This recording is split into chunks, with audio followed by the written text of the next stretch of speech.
Hello everyone, welcome to the Pokemon Trading Card Game 2018 Stuttgart Regional Championships.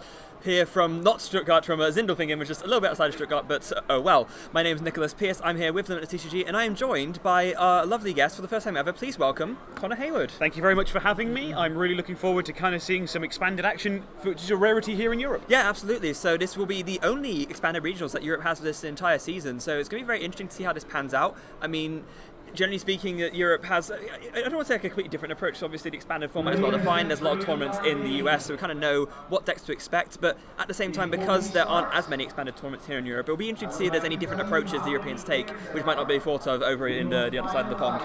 However, we will have to wait till round 2 for that, because our first round matchup is actually from the two players who've travelled, I think, together from the US. So we'll have to find out later on if there's any differences. Yeah, absolutely, indeed. We will be featuring Caleb Gedimer and Isaiah Williams, and they've both made their way all the way over from the US, and it will be a 60-card mirror match. So both are going to be playing Zoroark eggs, and as far as we can tell from looking at the list, they're both playing the exact same 60 cards. Yes, so it'll be an interesting matchup. It is very kind of skill-intensive. We'll see the difference with kind of the tech cards that they include for the mirror. Things like Exeggcute are very important because it can let you swing the tempo by your opponent not having Hex, because you get to block your opponent from playing supporters for 1 turn. Yeah, absolutely. It's a very interesting tech that we saw coming out of Costa Mesa, and it's also very useful against the Wailord if that comes up later in the deck, because of course that deck also normally plays a lot of supporters to shuffle stuff back into the deck and to heal things off. So it's going to be interesting to see that crop up. Although in terms of this current match, I think the players are pretty much ready to go, as you probably hear in the background. Just making a couple of announcements right now, but we want to get straight into the action for you guys, and I'm sure that at home you guys want to get straight into it as well. So, with that in mind, I'm just about ready to comment some expanding games. Are you, Connor? Yeah, it should be quite interesting. Yeah, definitely. So, when it comes to looking at just to look at this in a bit more depth, so something else I found quite interesting is the supporter counts are quite a bit higher than perhaps they have been in the past. This is obviously due to, we saw that the Trash Latch the Garbodor is still as present and expanded as it can be in standard, so perhaps obviously the higher supporter counts and lower Versus Seeker counts in some lists. So we saw some lists in Cosmos even went down to 2 Versus Seeker because of that. This list is playing 4, but yeah, it's interesting the high support count, and also obviously effective against strategies like Item Block with Seismitoad, which is another expanded force. Well, again, it's particularly important because with the combinations, and they're both having the option to do so, we have the chance to play Red Card and Hex Maniac in the same turn. Obviously, having a higher support count lets you draw back out of this, especially with the high counts of Chorus. With both of them playing Skyfield, they're hoping to be able to quickly refill their hand. Yeah, absolutely. So we are off, ladies and gentlemen. Here we are, round 1 for game 1 here in the Stuttgart Regional Championships, and it looks like Isaiah will be going first, starting with Tapu Lele against Caleb's Shaman. So both of these people are probably not particularly happy with their opening Pokemon.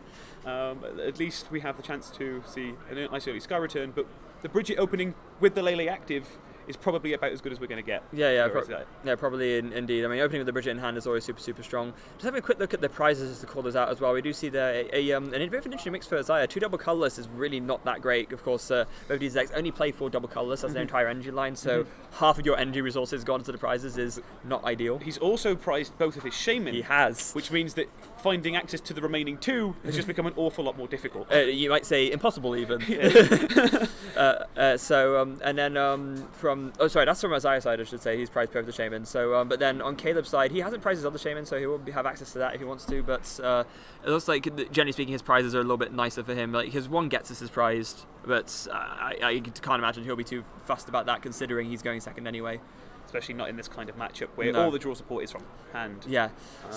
So, not wasting any time getting out that roadblock Sudowoodo straight away. Going to prevent Caleb from putting more than 4 Pokemon onto his bench. I imagine Caleb will be wanting to do the same to Isaiah if he gets a chance. Yeah. Of course, this is one of the really prevalent counters that we see to the Zoroark strategies in the expanded formats, because just with Skyfield, the Rises beating can get up to absurd amounts of damage. So being able to limit your Pokemon to only 4 on the bench, limits it to 100, which means you're 2-shot or 3-shot things instead of 1-shot them.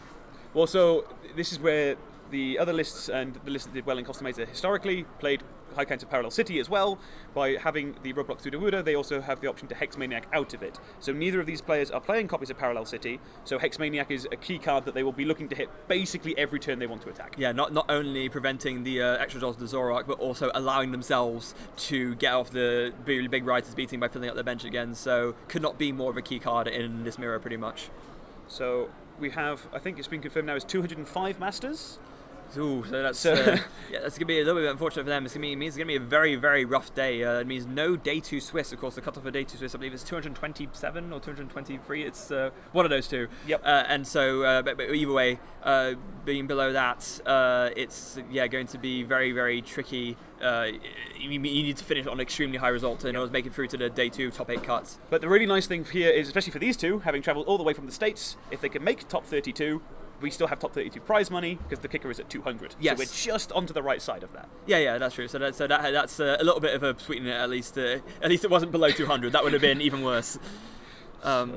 So we do see just really kind of absurd turn 1, to be expected really in any sort of expanded deck. The amount of, because of the nature of the expanded card pool, your ceiling for what you can do in any one given turn is so much higher. So you see all these battle compressors, shamans, all these insane sports like Colress that can draw up to like 12 plus cards sometimes. It's very fun to see, but it does mean sometimes you're just sort of sat here just waiting for people to search through their decks and do a lot of stuff. Well, so this is the thing with battle compressor, they can immediately get rid of cards that they don't want to draw into, but with the high counts of VS Seeker, it means that your one-off draw supporters are far easier to access, something that's very useful in expanded. Well, I mean, just generally, but it's the fact that you have access to Versus Seeker. This is something that we saw in the standard format for ages when Versus Seeker was around there, and it was just this, the idea of turning your discard pile into a toolbox was pretty much a staple feature of most of the top decks. And I imagine here, and not only that, of course, but as this is the Zoroark Exeggcute deck, you can also use those battle compressors to send Exeggcute to the discard pile, and then you can use the propagation ability to pick those up and either maybe use them for discard fodder or put them onto the bench and do more damage right speeding. Yep, it's straight away we see one of the propagation executes, I think from both players, has now hit the discard. So they're very clearly just going, right, let's make sure we always have access to as many of these abilities as we can in one turn. Yeah, and it looks like Caleb is having a look just to see what he wants to grab off of Bridget as well, because there was one of the cards he discarded, so that means he's got the Verse Seeker in hand, gonna grab that Bridget he just discarded off the compressor and just go for exactly the same as Isaiah. That's what happens in a 60 card mirror. We see very similar board states. Yes. So with now, something else that's interesting about Expanded, of course, is the Zora of choice, and we see that both these players are opted for, is indeed the Paralyzing Gaze one. This is not a Zora that we have access to in Expanded, but we do see that actually just going for the propagation, bringing up the Exeggcute after doing a Sky Return with Choice Band for 60. But yeah, this Zora has, of course, the Paralyzing Gaze attack, which as a sort of a bailout attack can be quite handy because it's, if you're in a situation where you need to attack with Zora anyway, you need something that's going to buy you a turn, and so the chance on a 50-50 coin flip to get ahead and leave your opponent a bit stuck is very good. Yeah, well, and we immediately see one of the other options here in Expanded is in Standard, your trade targets have to be very carefully chosen to make sure you don't lose resources. With Propagation, as soon as you have one Exeggcute in the discard pile, you just keep picking it up, putting it down, picking it up, putting it down, and keep drawing cards. Yeah, no, it is absolutely fantastic. It basically turns Zoroark from reading discard a card to draw 2 cards to just draw 2 cards, because you can just keep discarding that same Exeggcute again and again. Now, another battle compressor from Isaiah's side sees him discarding another Exeggcute. It looks like his other Bridget and a Field Blower. Now, actually, really strong for Isaiah as well. We see actually straight away he was able to get both of his Zoroarks down, so that's he's going to be really happy about that. It means he's set himself up quite nicely.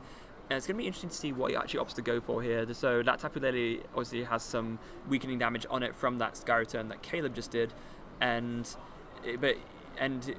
so looks like he's actually just opting to attach double colours. Gonna just be carrying the Exeggcute, perhaps?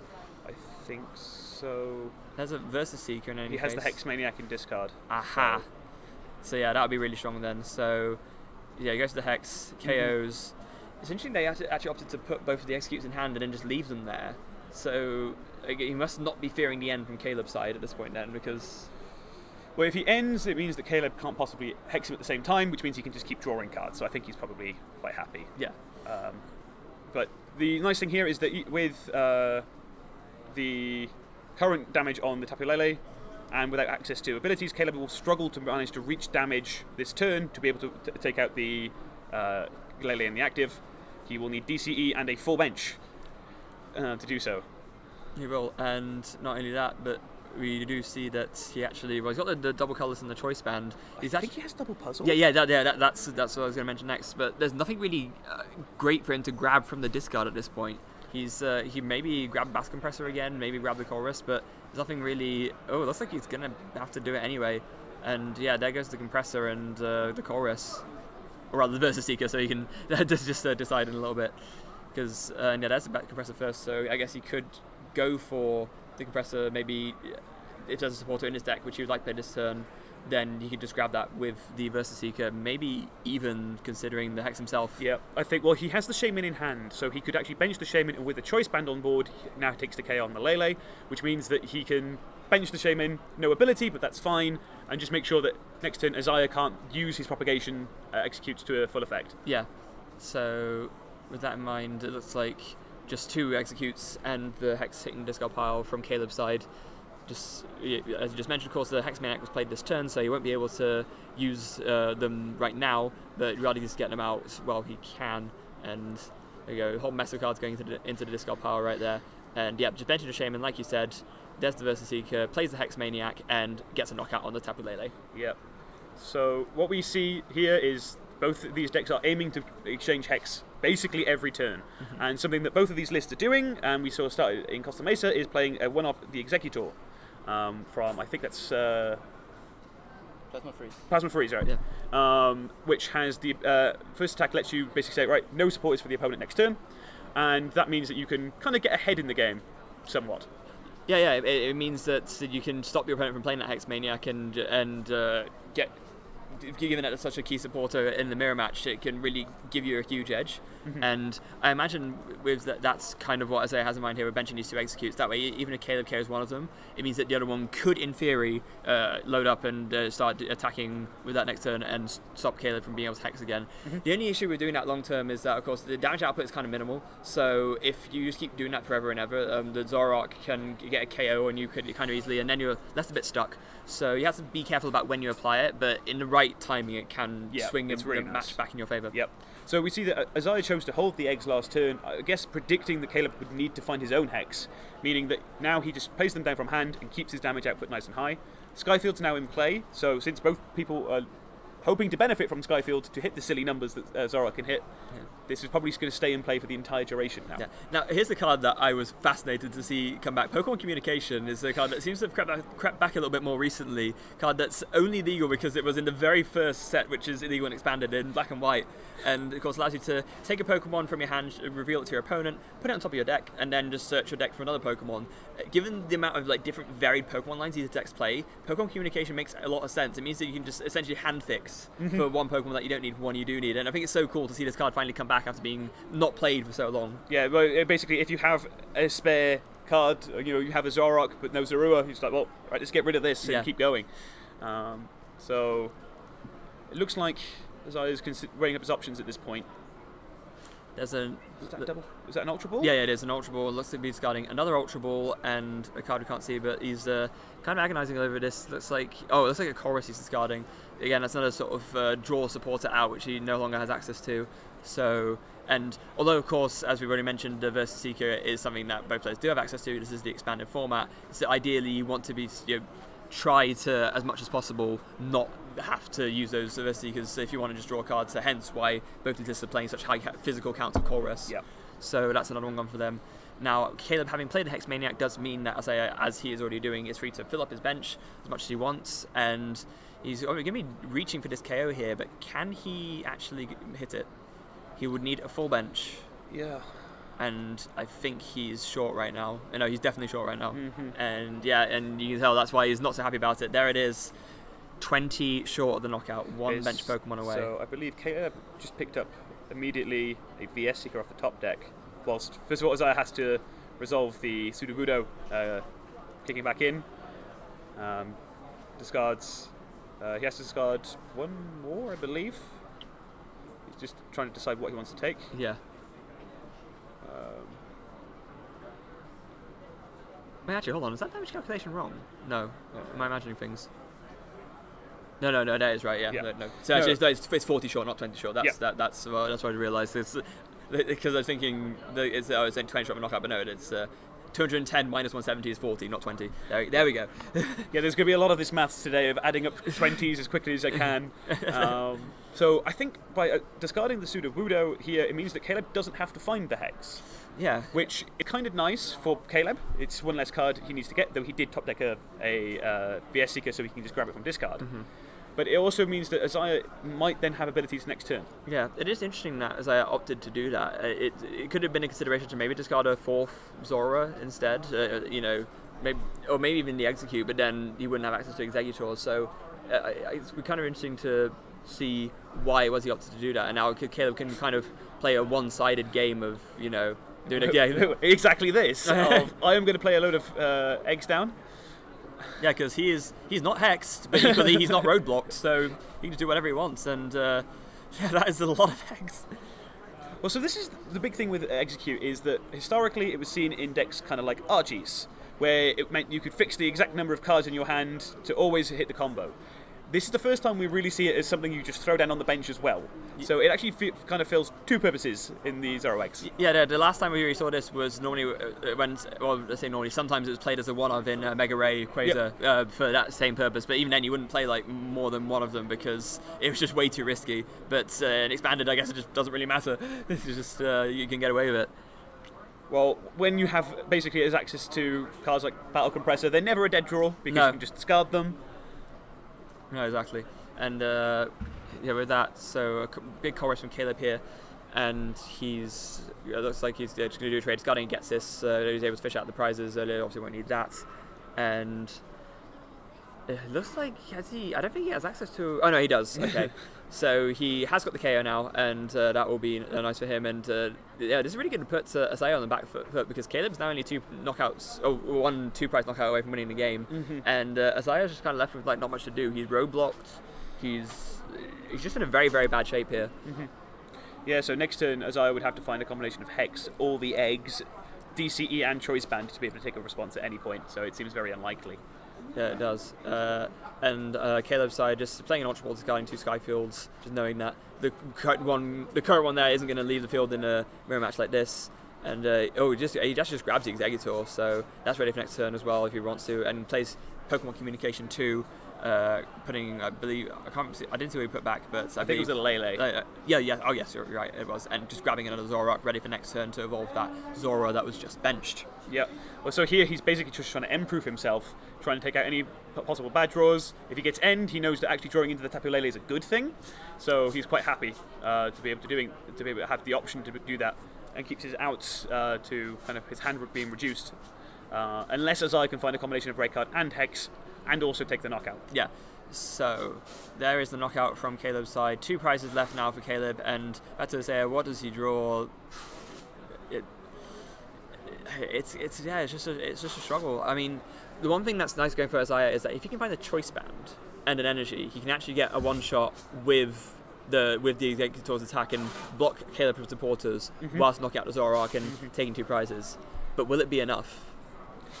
Well, it's if he can find all the pieces. He only has a couple of cards in hand. I think it's a 3-card hand. He does have the Energy. Yeah, so that's step 1. But now he needs to try and draw into an awful lot of cards. Yeah, and there's a special charge too. He's not Hex Maniac, so that's one thing going in his favour. And yeah, obviously putting more energy back will be nice for him. He's going to need those to see the rest of this game out. But I just really struggle to see Isaiah's win condition from this point. You just look at these 2 board states against each other. You know, just Caleb's. Just, I know which side I'd rather be sat on. Yeah, I think that's exactly safe to say. And yeah, even with the special charge, actually, it's. I'm not sure how many energy Isaiah's already been through. He must have. That would be all 3. That would be. Oh, of course, the one is already priced. So I know he needed to do that if he wants to, say attack with this or with this Exeggutor, get knocked out and attack something else. So he needed to do the special charge. I was going to say maybe there's an argument to not because in terms of deck thinning, but no, you can't risk it. If he doesn't draw the energy off the prizes, then you can't attack if his Exeggutor goes down. So he needed to do that. Yeah, and the way he'd be taking the prizes here, it would be another Exeggcute in a puzzle. So he really did need to make sure that he had kept his DCEs. Yeah, and so there is Chorus again, I believe. Yep. And no, keep it's going. Definitely a chorus. He hesitated for a second, so I thought, oh, maybe he didn't, but no, there's no reason why you wouldn't. Did he see the Exeggcute? I think I see the Exeggcute in his hand. I think he still has a couple of Ultra Balls out to the Exeggcute if he wished to do so. He does need the choice band too. That's if he wants to actually get the knockout, he would need both. There's a trade. Yeah, doing propagation, discarding to draw 2. There's another Zoroark. Very nice. And again, trade or propagation trade. Can he find another Zoroark to dig even further? That would be really good. Or has he found the choice band? There is. Yep. I think 20 odd cards he's drawn into this turn. Something like that. And another trade. He hit a choice band off the last card!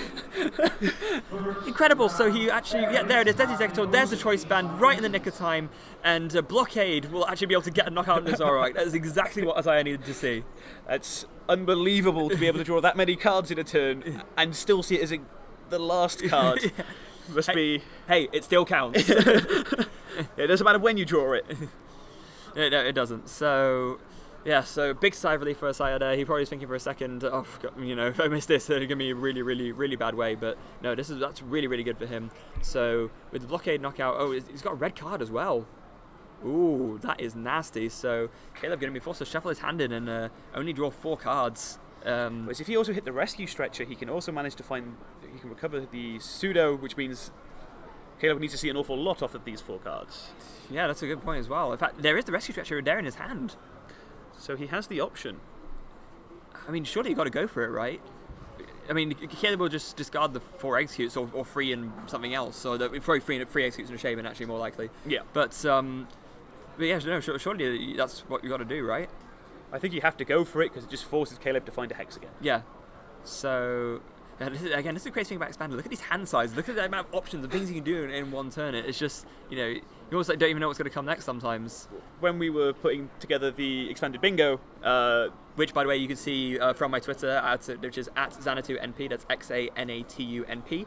You follow along and see, you tick off how many expanded things you see throughout the course of the day. When we put on draw 15 cards in one turn, I was like, that's not going to happen very often. And here we are, game 1, someone drawing through most of their deck in a single turn. Yeah, game 1, round 1. It's already happened.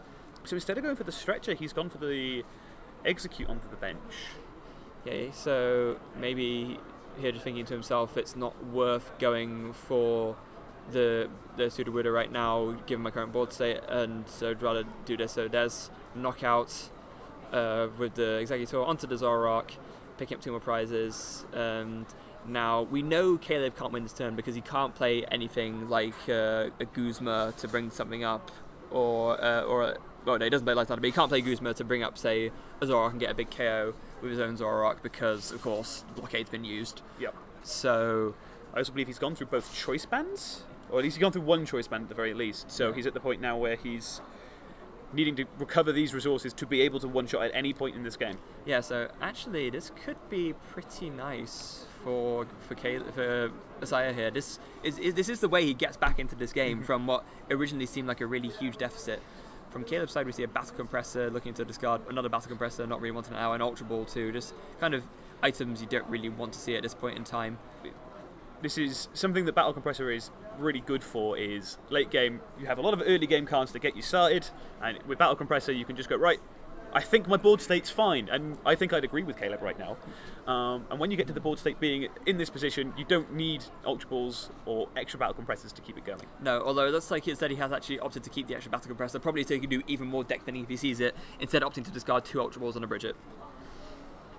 And so now Caleb is not under Hex Maniac, of course, so yeah, there's a double colours going to the bench. Zoro, he does have access to a Shaman, which he's going to do first, and that's going to be a setup for 4. Not quite the 6 you need to tick off the space on your bingo sheets, but still good. It's a good start. It is. And now, as well, he has access to 1 trade as well, so that's going to... He still has access to a lot of cards, basically, so it's not as if his turn is going to be bad, and there's a Zoroark in his hand too, so he will be able to go even for... Oh no, is that Tapu Lele? Never mind. I think he has an Ultra Ball in hand if he wants to find it, and he does draw into the computer search, I believe. Ooh, this very strong finder. Again, another very sort of big difference from expanded comparing to standard is that you have access to these extremely powerful Exec trainer cards. Most people opting to play computer search, of course, to be able to discard 2 cards and search your deck for any card extremely strong. But some also opt to play Dowsing Machine, also a very strong card. So allows you to get back the same cost, discard 2 cards, but gets back any trainer from your discard pile. So any item supporter or stadium is fair game, and that can be a really strong resource for some decks as well. Yes, well, and here they basically say discard 2 Exeggcutes, so it's free, and you get to search your deck for any single card. Yeah. And because you play double puzzle quite frequently, you get to use your A-Spec more than once, which is something that many decks would love to be able to do. Yes, and also another space on the bingo sheet. Although that hasn't happened yet, so we'll have to see about that. Oh, okay, so actually he's opting to go for the stand-in Zoroark. Of course, this is the one from Breakthrough. This also has the Mind Jack attack, which does 10 plus 30 more for each Pokemon on your opponent's bench. Just a nice single prize attacker, which could still get a KO on the Exeggutor with the current amount of Pokemon on Isaiah's bench without giving up 2 prize Pokemon. But actually, just opting to get the KO Zoroark instead. Well, this basically says to Isaiah, look, go ahead, take the knockout, but I have my stand-in Zoroark ready to go. So unless you can stop me from taking a prize somehow, then it's pretty much game, set, and match. And yeah, this is going to be the struggle for Isaiah now. This might also be why he saved the Rescue Stretcher. Maybe he was thinking to himself, maybe I want to go for Exeggutor again, but if he does that right now, then he just gets KO'd by the Zoroark, so not really ideal for him. Yeah, again, although we did say this could be the way if Isaiah comes back, but Caleb being very clever about it, just playing it cool, knows that he's still in an advantageous position. He hasn't thrown it away, so now the onus is back on Isaiah to carry on this line of comeback and see how he can progress that further. Well, so this is what we get for having 2 players who have recently done well and expanded. Both played in Costa Mesa, both made top 16. We had Isaiah made 10th, playing a Zoroark deck, and I believe Caleb finished 7th playing Zoroark Lycanroc. Yes, actually made it top 8 even. So yeah, both insanely good. Needless to say. Also, Caleb, the recent champion of the SP in Bogota as well. Yes. I think it was one of only 2 Americans there, and kind of just went and crushed it. So yes. So they get to play in an awful lot of tournaments. I think they've played Zoroark in the vast majority of the tournaments this year. So they are very much aware of different lines of play that you can make to basically force your opponent into positions that become pretty awkward. Yeah, and we see that actually now Isaiah is opting to go for the Rescue Stretcher, gets the Sudowoodo, plonks it down. And so now Caleb's going to be thinking to himself, right, what do I want to discard here? One of the eggs go straight away. Looks like he's thinking about whether he wants to discard more of them, but decides on 3. And exactly as I predicted earlier, 3 eggs and a Shaman. Well, especially because the Shaman with 110 HP is a very easy knockout for a Zoroark. Yes, and that's not a good position to be in. That would be a way for, again, to give up that advantage that Caleb very much has. It could even be an argument to discard the second Shaman, although that can get a Sky Return knockout on an Exeggcute, I guess. Yeah, there we go. So 3 eggs and a Shaman go to the discard pile. And now from Isaiah's side, what can he do? He's got double colours in hand. We know he can get an attack off. That's good for him. I believe he has a double puzzle in hand as well. So he has access to basically all of the cards in his discard pile. Yeah. Most of the cards in his deck through the trade ability without Hex. So we see a red card again. Ooh, brutal. That's actually really important because I believe Caleb had basically outs to game no matter what happened in hand. So yeah, that red card being quite important then. And double colours attached from Isaiah's side as well. It would be really good if he could Hex the same turn. Combining the Hex with the red card, I think, would definitely be another way for Isaiah to sort of progress with this comeback turn. The question is whether he's actually able to access it or not. Now, he did play one earlier in the game, so if he does indeed have access to double puzzle, like we think he does, then he would have access to Hex Maniac. But he just wants to. He's being very calculating about this, and this is exactly why both players are so good. They want to make sure that they know exactly what's possible. To make sure that that's the ideal thing to do, especially important given, as we've mentioned so many times already, how many different options you have in the expanded format. Yes. So yeah, whilst here it would be kind of one option would be, hey, I can reach the knockout on the Zoroark if I play Hex this turn. But at the same time you do that, the Breakthrough Zoroark comes in, that's the game over. So you have to find ways of kind of going, right, I want to be able to put my opponent in a position where I can win in 2 turns, but they cannot do the same. Yeah, and that's a tricky bit for Isaiah, because especially considering Isaiah has 3 prizes left and Caleb only has 1, so even say a quick Guzma on the Sudowoodo could get a win again quickly here, which could have been one of the reasons why Isaiah was a bit reluctant about putting it down earlier as well. But there is the double puzzle. So interesting to see what he takes. it looks like he's eyeing up that Exeggcute and a choice band, but the Exeggcute won't be any good for him because he knows that he can't limit Isaiah's, or Isaiah knows he can't limit Caleb's bench enough to stop Caleb from winning just by KOing the Exeggcute. So yeah, no, can't go for that. Going to go for a field blower instead. Actually, to just discard the Sky Field, actually leave them sort of both limited in that sense, and what looks to be a choice band. Is that what he goes for? Oh, he's agonising over it. He knows that he's in a very tricky spot, and actually just goes for the red card. Interesting. So Caleb still has, I think, 1 copy of Skyfield left in deck. He definitely discarded 2 earlier. Can't remember if he discarded the 3rd, but we're only playing 3 if he opts to take the field blower and remove the Skyfield. Isaiah's now in control of when they go back up to big benches. Yes, exactly, and that would play very nicely to him. And okay, looks like he has the Versus Seeker, so he actually doesn't need to puzzle for the Hex Maniac, or assuming he's playing it, which is yeah, there it is. So Versus Seeker Hex Maniac, that goes to his hand. Wants to make sure that he doesn't want to do anything else before playing it, but no, it looks like there it is. Goes down. Down goes the Exeggcute as well, and a retreat into the Zoroark, and I imagine we'll just see a choice band right speed. He's likely to hold the choice band this turn, simply because it means that it means he can't be field blowed out of it. Okay, yeah, of course. Though I believe Caleb actually used his field blower early, so that's actually not a problem he has to play around. So up goes Caleb, evolving the Execute into an Exeggcute, and Caleb does have his own Sky Field, so, and there's a field blower for the Floatstone on Isaiah's Execute as well. So, and there goes a Floatstone on something. He's trying to make his mind up. He thinks, oh, Chorus. That's very big. That is absolutely huge. Now, this is exactly why they're playing such high counts of draw supporters. I think is when you get red card hexed, it's fine. You have Chorus. Yeah, exactly. Who needs trade when you can just draw a bajillion cards regardless? This Chorus is going to be getting Caleb 9 cards specifically. Now, not being able to play Hex from Caleb's side means that he can't expand his bench out to reach for that one-hit KO on Isaiah Zoroark and steal the game that way. But he does have access to computer search though. He needs to retreat to Zoroark because obviously if he doesn't, Isaiah just attacks again and wins. But well, Isaiah still needs to take an extra prize even if he takes the KO on the Zoroark. Oh yeah, yes, he does. As you said before, he has 3 prize cards left to take. So in that case, maybe he's actually feels okay just attacking and sacrificing the Zoroark and then following up with something else. But well, it basically means that he always sets up a KO on the active Zoroark with the benched Zoroark.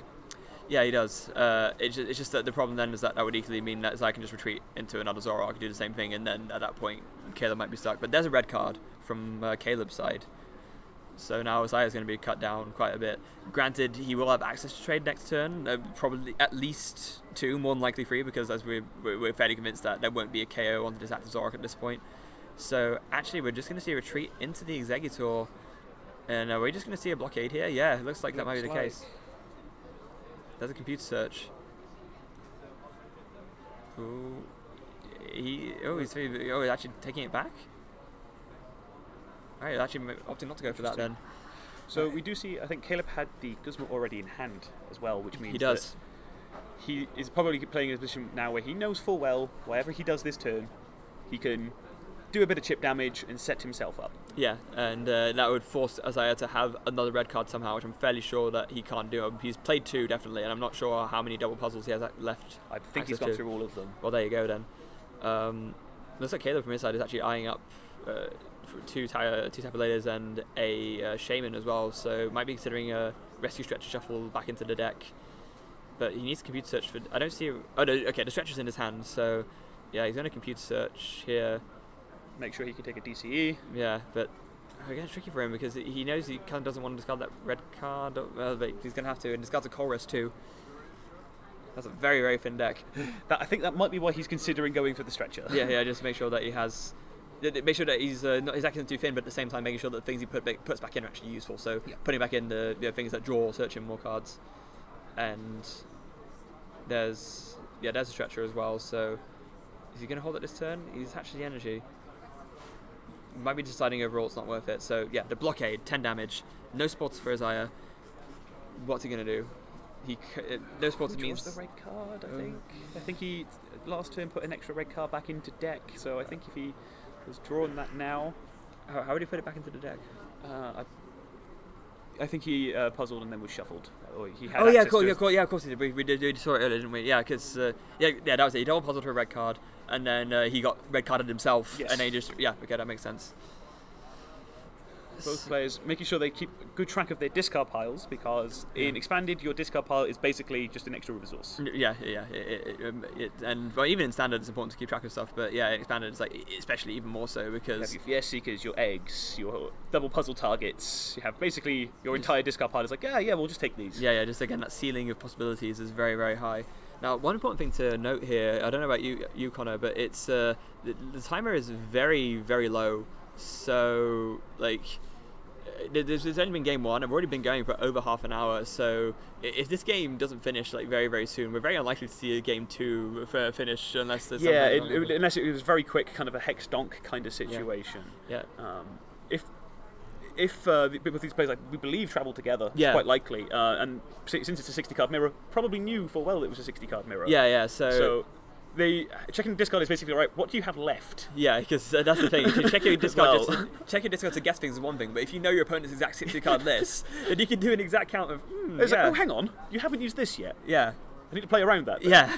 So actually having by not using Stretcher last turn, what Caleb's done is actually quite nice. It means that if he gets red carded or end in this situation, he's fully expecting the Exeggcute to go down this turn, and if that happens, he can draw back into the Stretcher. Take the Lele that he's left in discard to make sure he always has game as well, which is particularly nice. Yeah, and that would have been why. Maybe he's just like weighing up the odds, thinking, right, is it more likely I hit the Lele if I shuffle 2 in, or if I keep the Stretcher and have that, if I draw that, I can just get it straight away and put the Lele to hand, and ultimately deciding, I'm better just leaving the Stretcher as it is. I believe Isaiah is now down to a 2-card deck. He's Ultra Balled, looked at his deck and gone, 2 cards, that's fine. Yeah, and is this discussing something? He used Propagation twice, and then Ultra Ball, but there was only one Exeggcute. Ah. Oh, whoops. But I think both players are quite happy to be able to resolve that. Yeah, which is quite nice to see. Always nice when it's a friendly game. Yeah, that's true. Oh gosh, so it looks like are they going to carry on now? Yeah, it looks like they are. And now. Yeah, it's just so down to the wire right here, because there is all this thinking going on. They know exactly what counts the opponents are working with, but one of them is going to have to make a decision at some point, though. Yes. Or rather, Isaiah's going to have to make a decision at some point. I mean, obviously it is a very tricky situation, but you got to make sure you can kind of keep pushing through at this point. Oh, we must have been mistaken on the exact number of double puzzles. Yeah, maybe so. So I think we must have miscounted the number of puzzles he'd been through, so he has access to double puzzle this turn. Okay. So we will find out now. Wait, hold on. Actually, thinking about it, if there's not enough exits in his discard pile, does that mean his deck is actually just 2 Exeggcutes right now? It must do, right? That must not be a good situation to be in, right? That must be a really awkward situation of I've drawn a lot of cards. Yeah. And the 2 I wanted are left. Yeah. I mean, it's not the end of the world, I guess, but it just means you can't do the nice discard of Ultra Ball. Yeah, the Ultra Ball was, I think, just to try and thin the deck anyway. If the Zoroark he doesn't want to draw into. And there is a double puzzle. Field Blower going to be one of the pickups.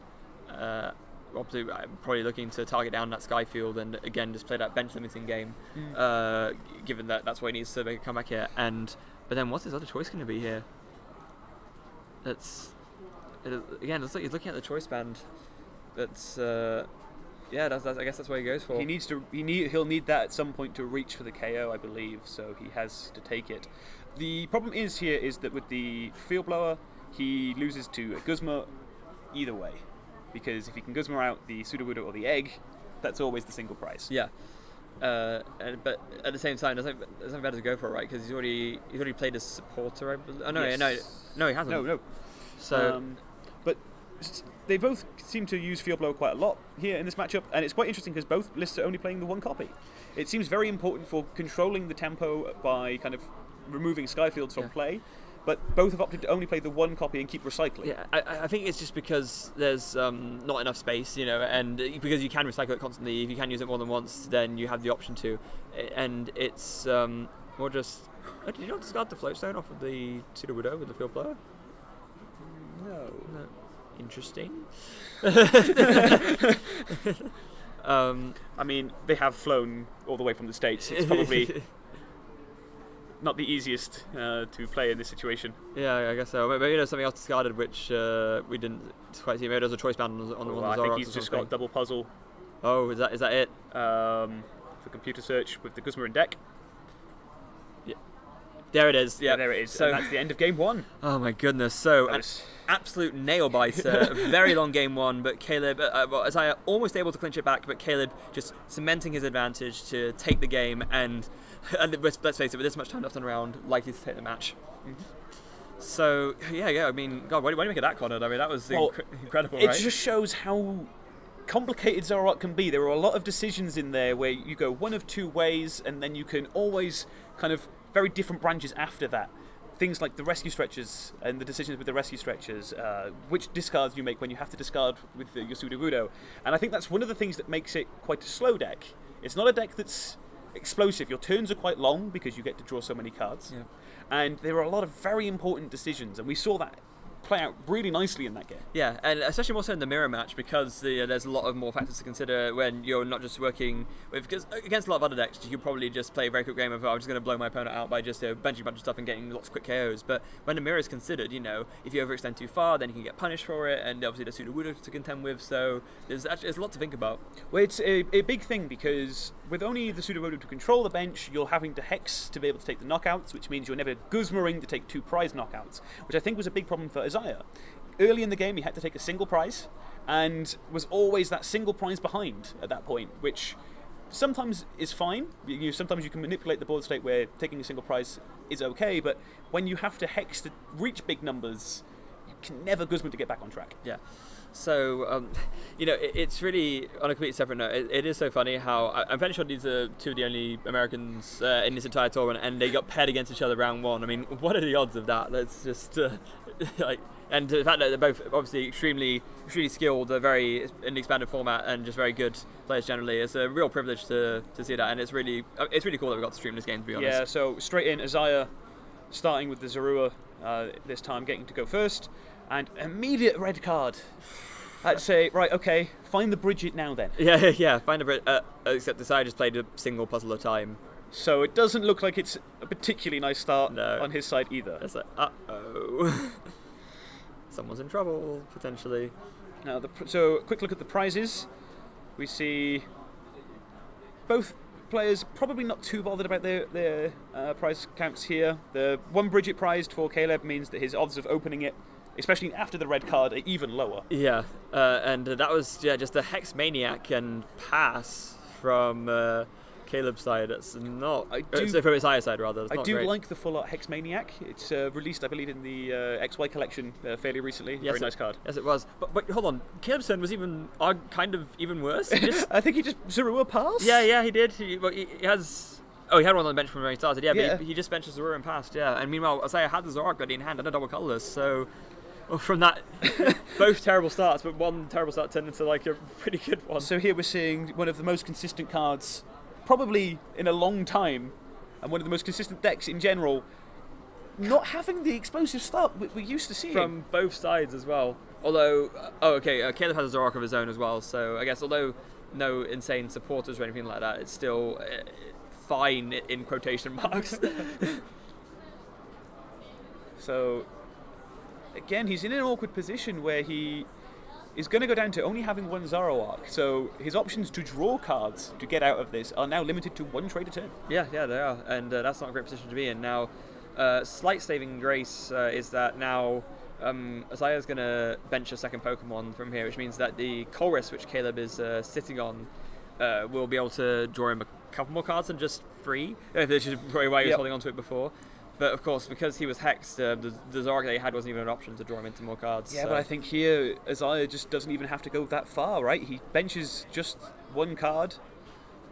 You know, can take the KO on the next Zorua. He doesn't need to extend to be able to reach any big numbers right now. No, also not only that, but actually thinking about it, if Caleb doesn't have another bench Pokemon in hand, then, or rather if he gets hexed again, well, if he doesn't have another bench Pokemon in hand and he gets hexed again, then actually Chorus will only be drawing 3 again. So, and even if he can get another one down, drawing 4 is not ideal in the slightest.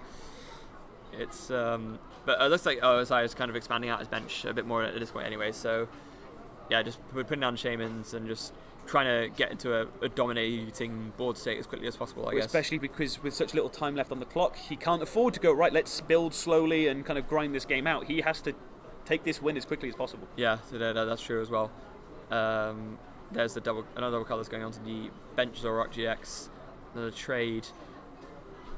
Drawing through lots of cards here, all these Shaman and Zoroark draws. There's another Ultra Ball. Able to find himself another Zoroark. It just keeps on coming, folks. I believe he played the Zoro down this turn, however, so he can't actually evolve into it yet. I did think that, but I guess he was just in a rush. Yeah, and he just didn't realise.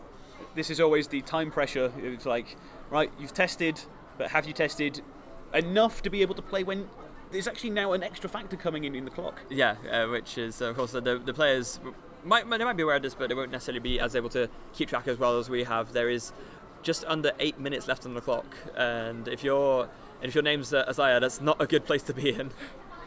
But with this board state, you might be willing to take the risk. Like, this is probably one of the ones where you're more likely to see a game end quickly. We see double propagation straight away. Oh, he does have the Hex again as well, so there's very strong turn. Good grief. There's back to Caleb. He's not going to be too happy about that. He draws. Well, he has a stat, I guess. I mean, he gets to draw 5 cards this time. He can block the Hex coming down next turn, so that's fine, but the Executor goes down. Still not great. And what does this chorus see him as well? He gets 2 Lele, I saw. Compressor. That's a bit better then, I guess. And it means at the very least he has access to something like a Bridget, so he can at least try and establish a board at some point. Yeah. However, he may feel he might be a bit far behind for such a situation. Yeah, potentially so. And so that's with that in mind. Yeah, just gonna go for a Battle Compressor, discarding looks to be 2 Executes and a Getsis. Obviously, a little bit too late to get any decent use out of that at this point in time. But yeah, they're obviously very much on the back foot right now, and so a blockade is gonna do 10 damage, but like you said, gonna start playing a Hex. That's about it, and with only the Zoroark left on the bench as well, he's actually in risk of Isaiah not even needing to take the last prize cards. He could just run out. Yeah. And it's unfortunate as well, because if that happens, then the game is almost certainly going to end in a tie, which obviously Isaiah will take considering everything else. But to be Caleb and to win such a long game 1, but still not walk away from the match with the win, he's gonna be feeling a bit sad about that. Yeah, it must be kind of a little frustrating to be in that position. Yeah, he's it's gonna largely come down to what he's able to do with his Tapu Lele. You could fetch him. He could go for a Bridget just to get a bunch more Pokemon out, but then he's not drawing any cards apart from maybe on the Zoroark if he doesn't get Hexed. But if he gets Hexed, he can't Bridget anyway because he won't be able to use the Tapu Lele as Wonder Tag. Well, so this is what the nice thing about having the blockade is. With the 2 Leles in hand, he wants to be able to get value. Yeah. So he now definitely does because there's no Hex Maniac. Yeah. And with that, there's a double colours going to the bench, Zora, and then he's got the KO for sure, and he'll just take it. To take it. Now back to Caleb.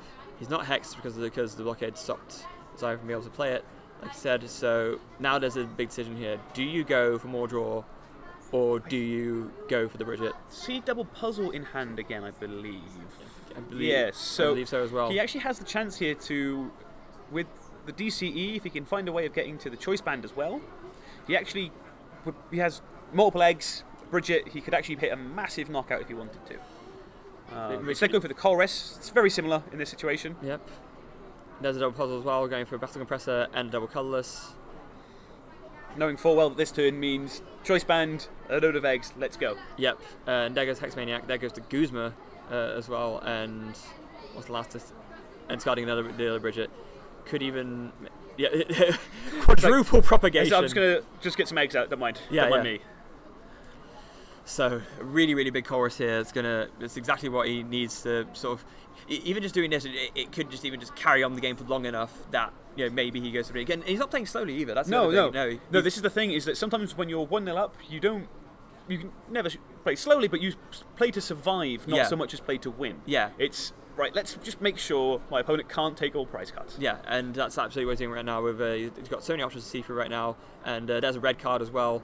Gonna cut down Isaiah's options even more. Although he won't be hexed, so he's gonna have access to free trades. I think he has enough cards he can draw. Yeah, he'll be fine. Yeah.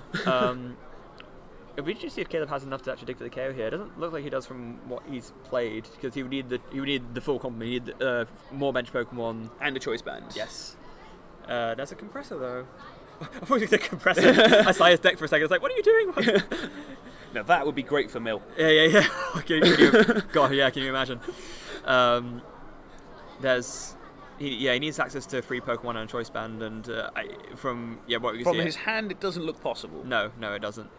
But he can still compress away some stuff that's not so useful, and maybe try and dig for something with trade. Well, yeah, I think he had the Skyfield, which he's definitely not going to play because he really doesn't want Isaiah to have access to Skyfield. Oh no, and that's the point. He doesn't even have the Skyfield down, so even if he had the extra Pokemon, he wouldn't be able to. So he needs to hit a lot of cards this turn. Yeah. With the fact that Isaiah already had the DCE choice band in play, Skyfield's a very risky line. Yeah. And like you were saying earlier, play to survive. You know that the game one's gone on for a long time. There's just take a safe 2-hit knockout. Don't dig needlessly when you don't have to. It's I think that's pretty much the line of play that Caleb's taking right now. But this is something that's very difficult in Zoroark because you have so many options. Sometimes you see very aggressive options, and it's learning when to go for those aggressive options and when to just kind of stay well within your means and take the safe option just to extend the game, because eventually these decks will build up such a card advantage in their hand, they'll just wind up winning anyway.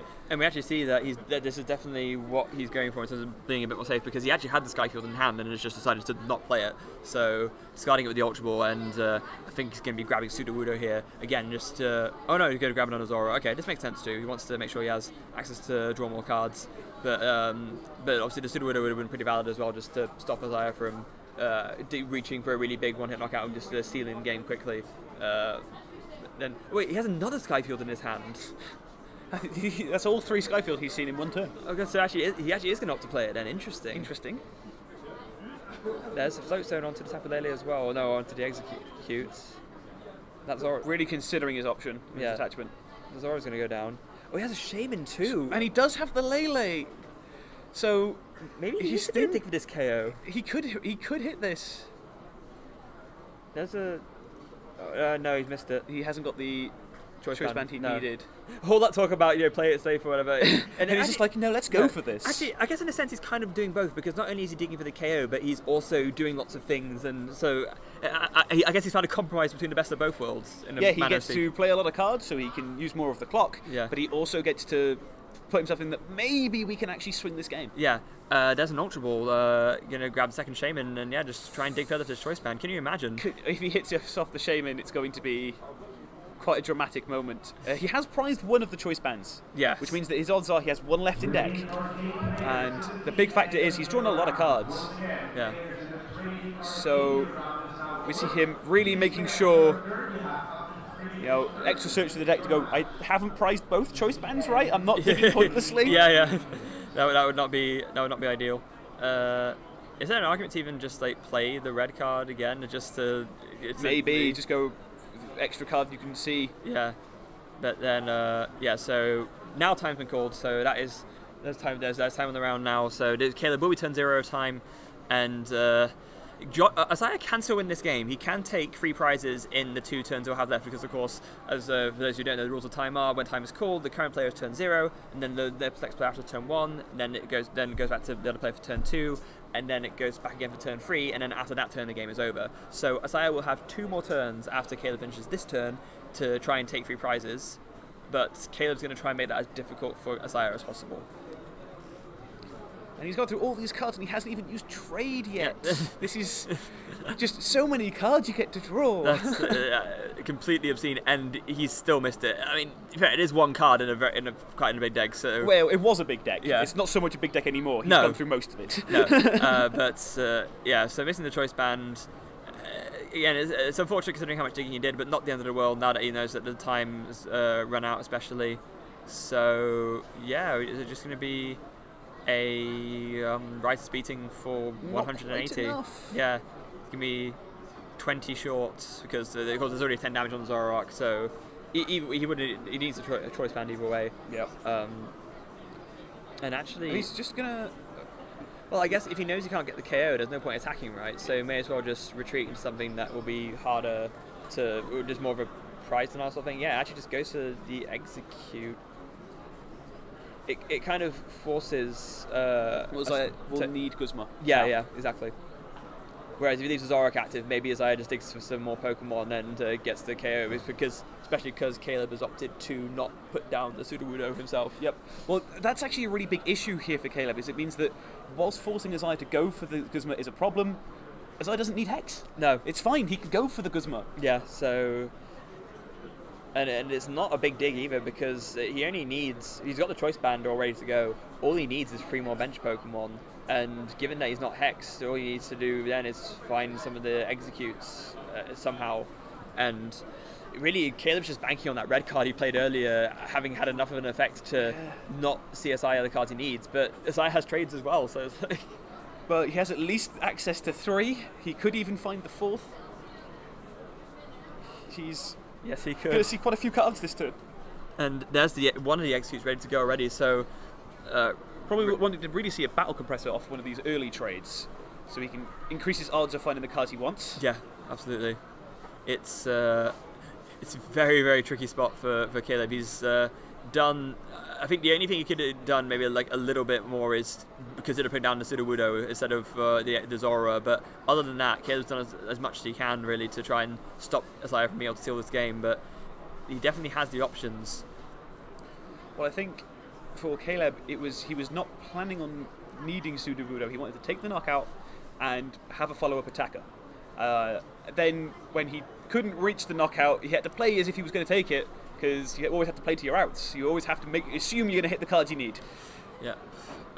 There's Isaiah opting to discard his own Sudowoodo as well, debating it, maybe, yes, no, potentially considering it. And he's done it. Oh. So one of the most hesitant trade discards I've seen in a while. There's a compressor. Okay, so now he has all the eggs he needs. Yes, he does. But does he have access to a Versa Seeker? We know that he could access Guzma because it's not in his remaining prize cards. Speaking of cards, there's a red card from side, so Caleb's going to have to shuffle in and draw 4.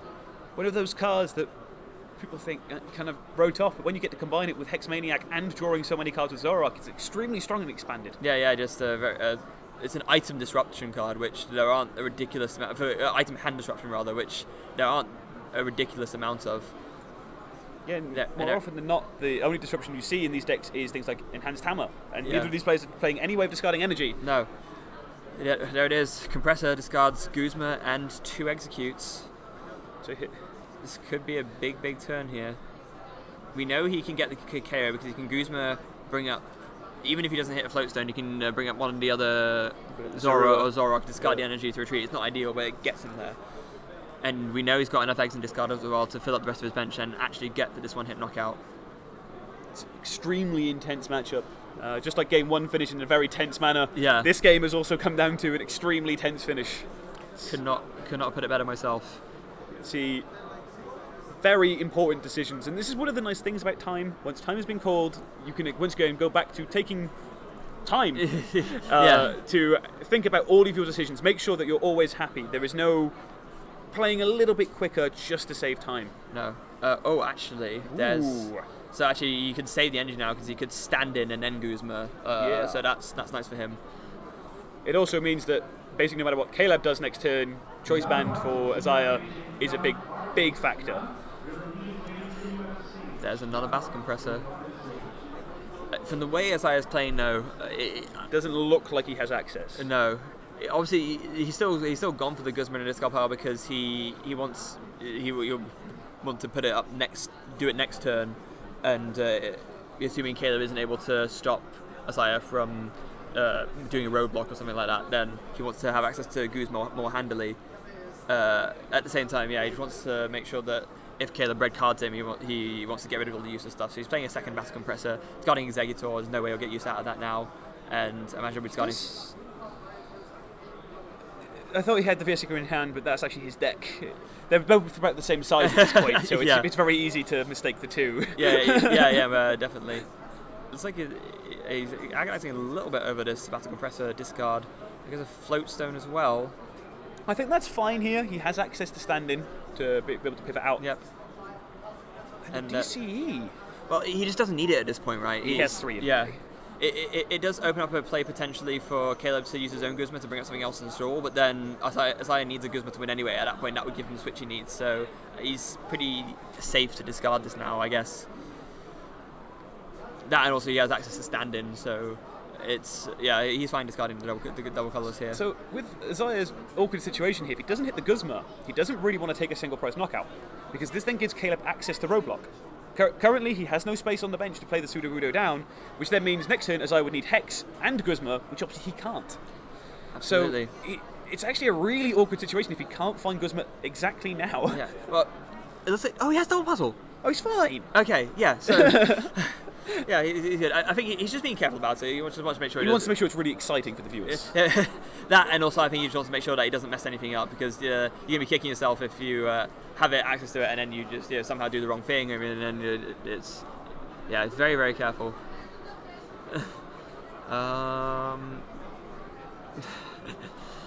Yeah. So the executes are being put to the top of the discard pile now. So. There is a big propagation. Yes, very, very big. There's 2 of them. He has a 3rd. He's not using it yet, though, for some reason. Maybe he's got an Ultra Ball, something else he wants to play first. He might be going for the roadblock. By taking double puzzle, he can get the Guzma and the roadblock Sudowoodo. That would be. He could do that. He doesn't really need to discard anything off the bench. So the only thing about roadblock is I'm not sure how much it actually helps him, because we know for a fact that Caleb can't take enough prizes to win. Yeah, so the amount of damage he does is almost it is irrelevant at this point. Just going for Veerseeker Guzma puzzle. He's gonna. No, to make sure he does this in the right order, he needs to stand in and then Guzma to make sure it is, unless he just wants to discard an energy for no reason, which I somehow doubt. Yep. Especially having been through a lot of puzzles. Yeah. There is. Gosh.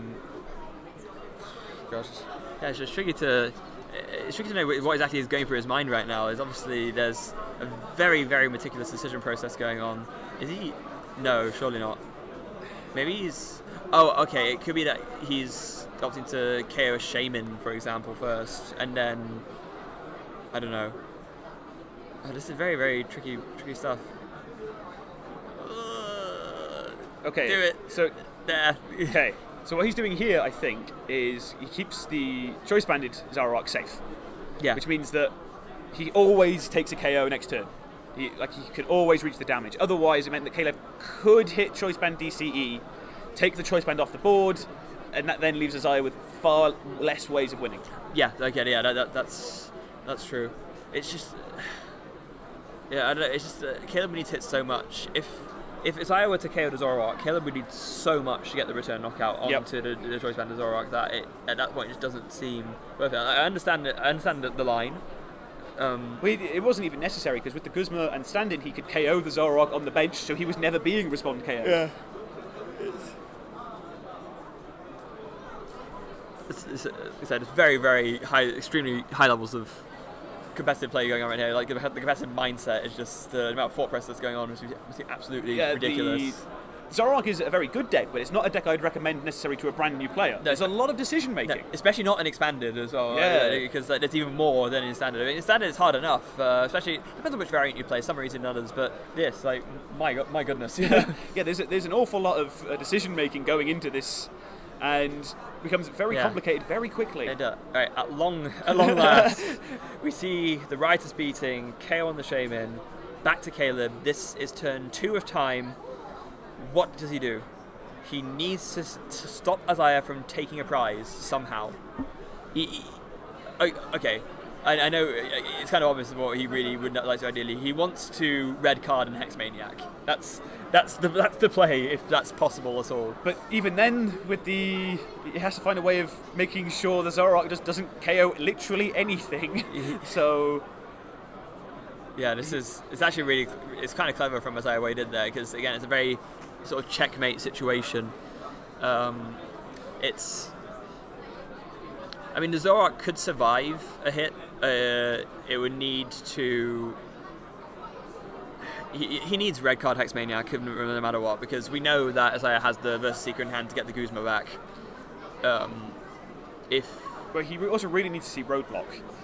At least initially, because it kicks one card off the bench, which then means that if I was trying to reach for it, it's an extra card he'd have to find again. Yeah. The other thing about not KOing the Zoroark, though, come to think of it, is that it means that Caleb has access to one more trade guaranteed and could even potentially see a second. He does have the Ultra Ball in hand, and there's also a very poker hand there. Looks like a two pair of Versus Seekers and double colours energies. That's what you definitely raise with that kind of, with all those pairs. Yeah. I see that, and I raise it with Zoroark. So, looking at his deck, he has access to the VS Seeker. There is one red card left. Can he find it, though? There's the Zoroark going down. Oh, it's actually a full house. I think he's got a third Versus Seeker in his hand as well. That's definitely a nice hand. He definitely raises that. There's another trade. Computer search. That's... I think it was another VS Seeker, though. And the issue with having all the eggs on board is he can't just use those as free discards. He's going to have to get rid of a resource. Yeah. Which is not too bad. It is the last turn of the game, so he may as well. I mean, if you want to pick any turn to have to discard free Versus Seekers, it'll be the one where you played the one you have left. Oh no, it's actually Pokemon Communication. Okay. Okay. So he's left with Versus Seeker in his hand essentially, and he can get the. Yeah, you see, he's thinking about it. He's like, what do he do? Just red card Hex, promote the Zoroark, and he has to. Yeah, he has to. I think that's the play. That's the play. It's got to be done. Because I don't think Isaiah has enough basics left in deck outside of what's already on board, right? Ideally, it would be. I was going to say ideally it would be Hex plus Sudowoodo plus that, but that wouldn't make no sense, because then the Hex would make the Sudowoodo do nothing. But yeah, no. You just go Hex plus red card. That's the play. I don't see any way Isaiah can bench. He'd need three more bench Pokemon. He'd need to fill the bench. In this situation, no. It's not impossible. I mean, there are draw supporters. It just depends entirely on what Isaiah draws. I just think he's gone through too many of his basics. I think he's got a lot of his eggs in the discard. Oh yeah, all his eggs are in discard, of course. Oh yeah, of course. I might actually just steal it then. Actually, we can do a count here. Actually, what basics would he have access left to? It depends on how many of his Tapu Leles he's been through. Did he just get red carded into two eggs? No. I think he drew too many cards or something. I'm actually not sure. Oh, okay. And with the stand-in. What? Stand-in Zoroark, he can just retreat. Oh, yeah, oh, wait. So 30, 60, 90, 120, 150, 180, 210. Yeah. So the Zoroark was always fine. Oh, okay. Yeah, I completely missed that. Whoops. Well, it's always a very easy mistake to make. It's so based around Zoroark GX. Yeah. There we see, but it's enough to finish the game in a tie. Yeah. It finishes 1-1 with the two Americans who've come all the way over. Yeah. So just to make sure they have. Yeah, that is indeed a tie for both players. So, God, after all of that, that was intense. If all our games are like that, it's going to be a very exciting day for us. It's going to be exciting and a long day as well. Yeah. Game one went a good 40-odd minutes, very tense finish where it could have gone either way. Yeah. To exactly the same situation of game two was a little bit less kind of back and forth. with Azaya having a slightly worse opening, but it still came down to, do they have enough? Yeah, can Caleb just hang on that little bit to not lose and therefore win the match? But no, it will be a tie. And it seems such a shame for it to end that way, because the two games were so incredible, and it almost feels like a bit of an anticlimax again, doesn't it? It is a little bit, but both of these players, not the ideal start for them, but still very good positioning for them throughout the day. Keep playing now. At least they should be able to kind of pick up steam. Unlikely to hit another exact 60-card mirror. So yeah, that's very true. Very different when you really understand not just the matchup, having tested, but the exact cards. Yeah, it's a very different matchup. Yeah, it is. Right, I don't know about you, but after that match, I need a breather. Yeah, I'm sure you do as well. Yep. So I think we're going to cut to a short break, I believe. So yeah, we're going to be back with a very short break. Don't go anywhere, guys.